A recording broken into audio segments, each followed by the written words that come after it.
What is the difference between interpretation of a music score, improvisation over this musical idiom, possibly a transcription of a different genre that fits this musical idiom, and the strict recitation of the text's notation of a given musical genre and idiom from another time period.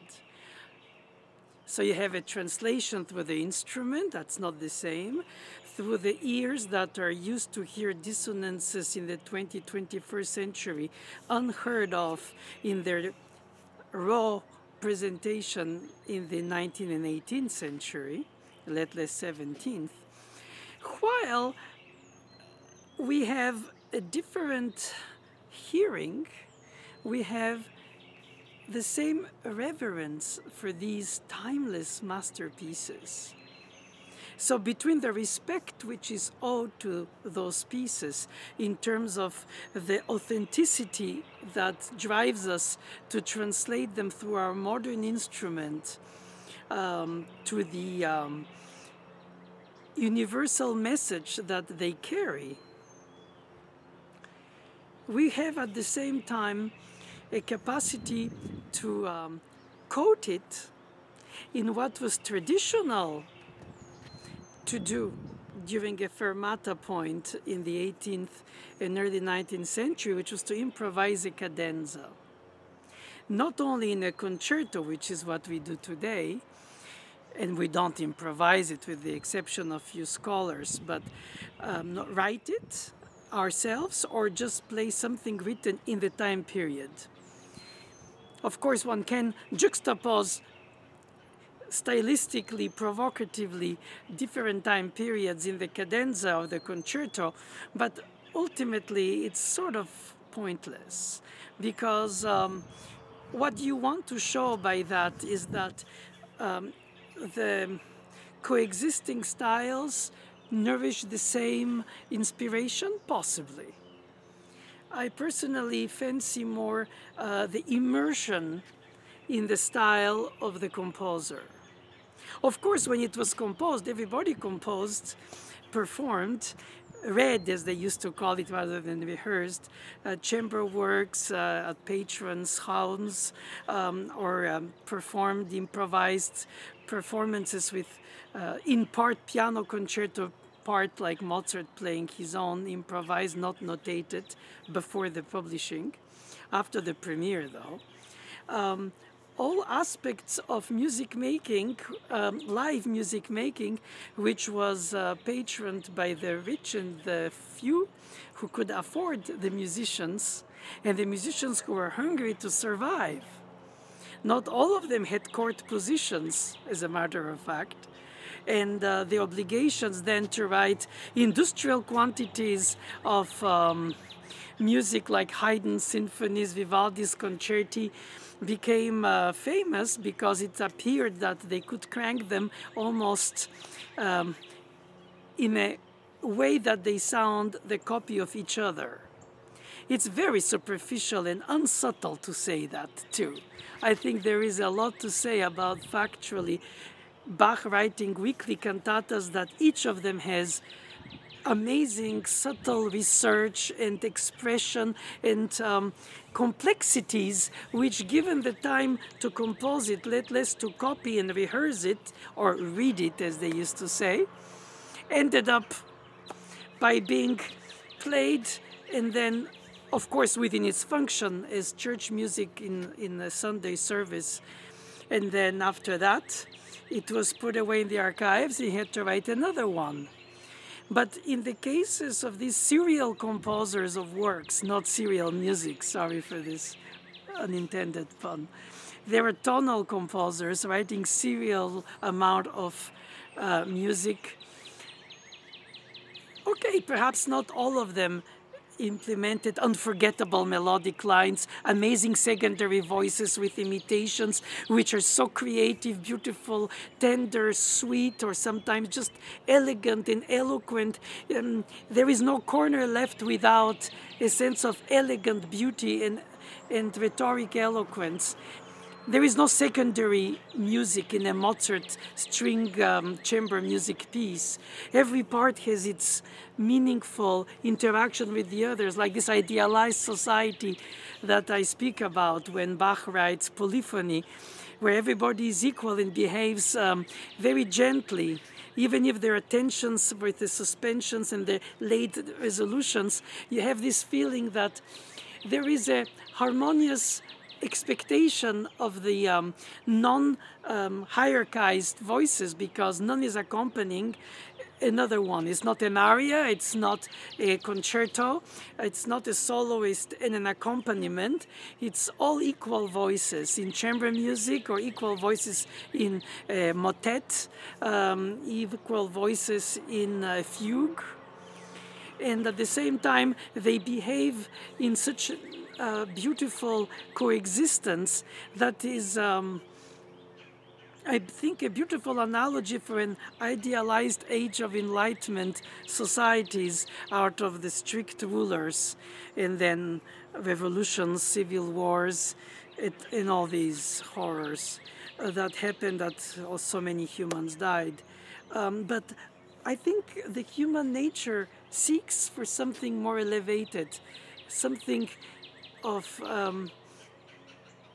our own goodwill, after all, but with fear of God or fear of the ruler, but not with a predetermined destiny, but rather a destiny that the humans in Western European culture philosophically define the individualism and the pursuit of their own happiness, and brought into the Americas in the Founding Fathers' statement, and to have also at the same time the tolerance for the religions, which really disseminated Europe so badly.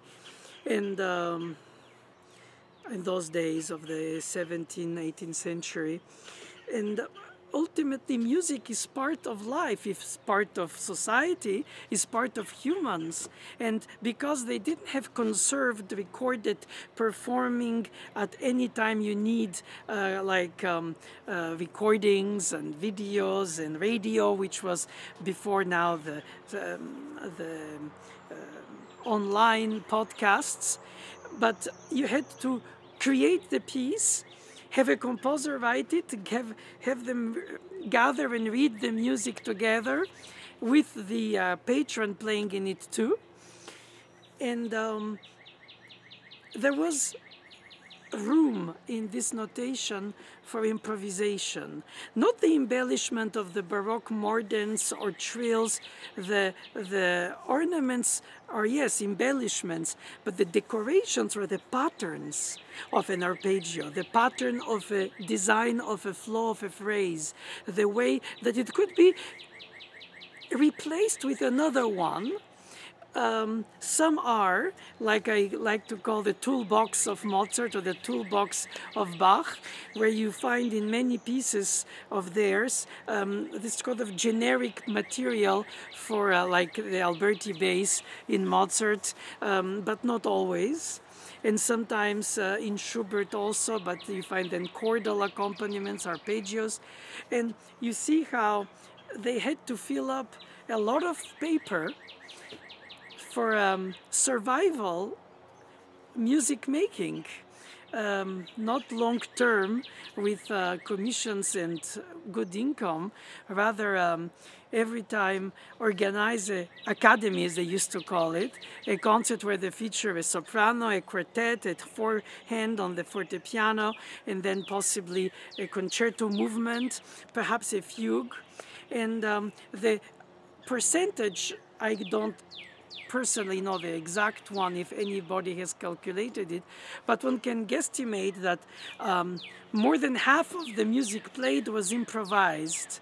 Just for the lack of time to notate it, what would it have been if they had computers and software, then perhaps we would have had triple more symphonies by Haydn. And that's silly. I'm sorry, I'm being not serious there. Because my point is very meaningful about the fact that what we consider in today's music world to be the interpretation with the score and the knowledge about the original text, the concept of urtext, it's a recitation. And then if you integrate in it part of improvisation within the style of the time, that is no more acceptable. But in its time period, it was expected. It was almost like the composer giving the performer the opportunity, and often the performers were composers too, since the education was combined in a full musicianship, perhaps less technically advanced than today for the performers, but they could sight read in every clef, even if they played oboe or flute or bassoon or I don't know, and they gathered to read music together that's barely copied and possibly filled with mistakes. They can correct them in real time because of their harmonic knowledge and their contrapuntal awareness. So in other words, there was no separation in the 18th century between the interpreter and the composer. All composers interpreted and all interpreters were composers, regardless if their compositions were meaningful, timeless, and philosophically, aesthetically elevating. Sometimes it was just nutritious music writing to survive.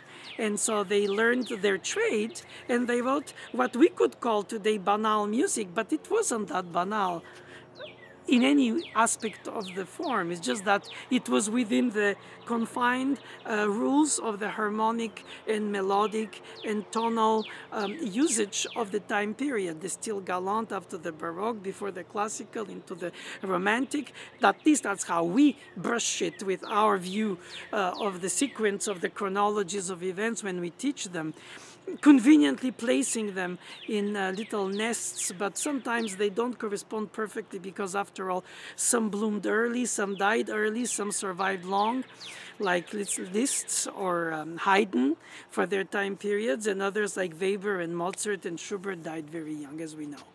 But the point is that in the time frame in which they lived, there was very little thought about atonal, post-atonal, serial, microtonal, or non-tonal music. Perhaps because of surviving needs, and they didn't have the luxury to rethink the paradigm of music, to rethink the status quo. They embellished it by their melodic creativity, inventivity, like Mozart, or Tchaikovsky with his incredible way to translate in music incidental storytelling for ballets, and could be later, if he was still alive, for films. The evocative music of Tchaikovsky really, or Stravinsky in the early days when he was writing on the Ballet Russe assignments, he had the same quality of descriptive music that is so immediately atmospherically creative, of such universes beyond escapism. They're like, ah. And I find that if we go back to what I wanted to speak to you about, which is where does the interpretation stop? Where does the improvisation start? Where does the ornamentation or the decoration with available alternative patterns, if it's broken six, broken thirds, chromatic thirds, or descending six with appoggiatura or a cacciatura, all these toolboxes, okay, you could say they used those tools because they were rushed. That's possible. Or perhaps because they didn't want to give much importance to these patterns of details.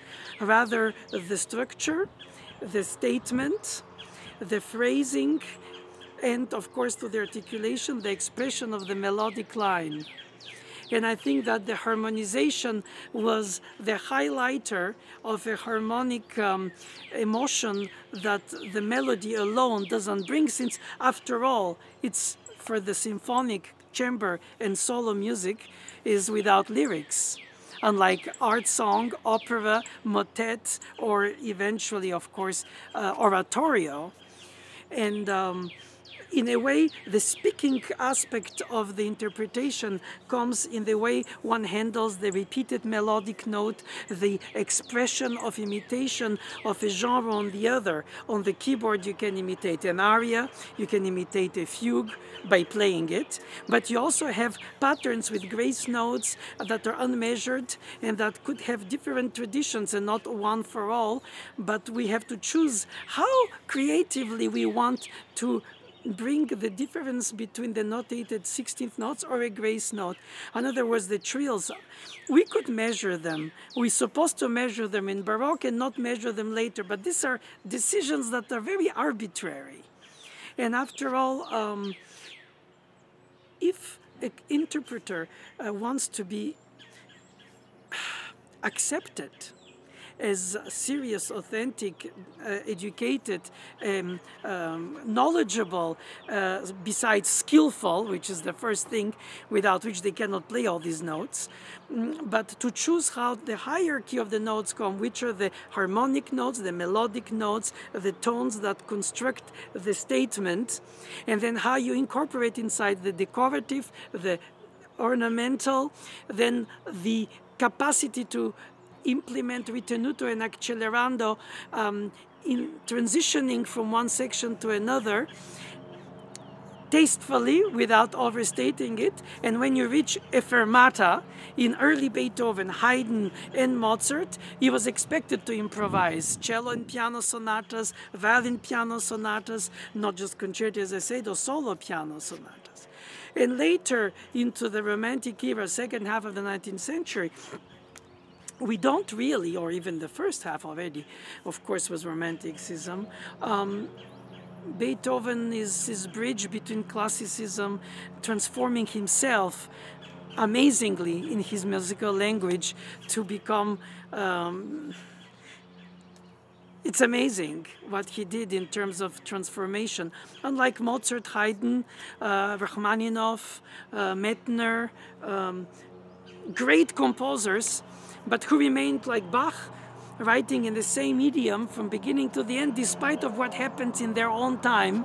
And some amazing things happen between post-tonality for the ones and different expressions of fashions of music. But not all composers transform themselves. Stravinsky did. Of course, we know that, like Picasso's paintings, different time periods. Same thing with this situation. So you find a lot of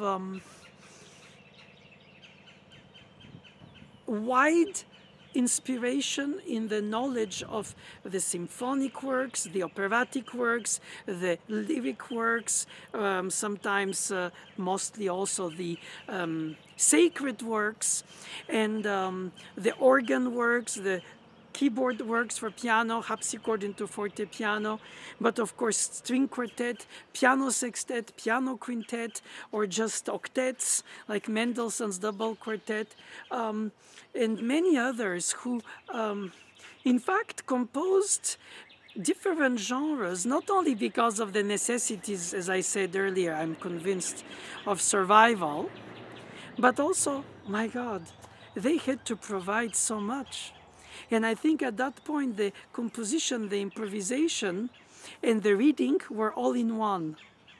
But today, we shy from improvising, and we shy from taking risks because we are measured for pianists in competition juries auditions by how alike they sound, not how creative sparks they bring to the piece with their own vision of the interpretation, because they're afraid of it, since that means that they might be eliminated by being too original or too, regardless if it's provocative or learned or intuitive.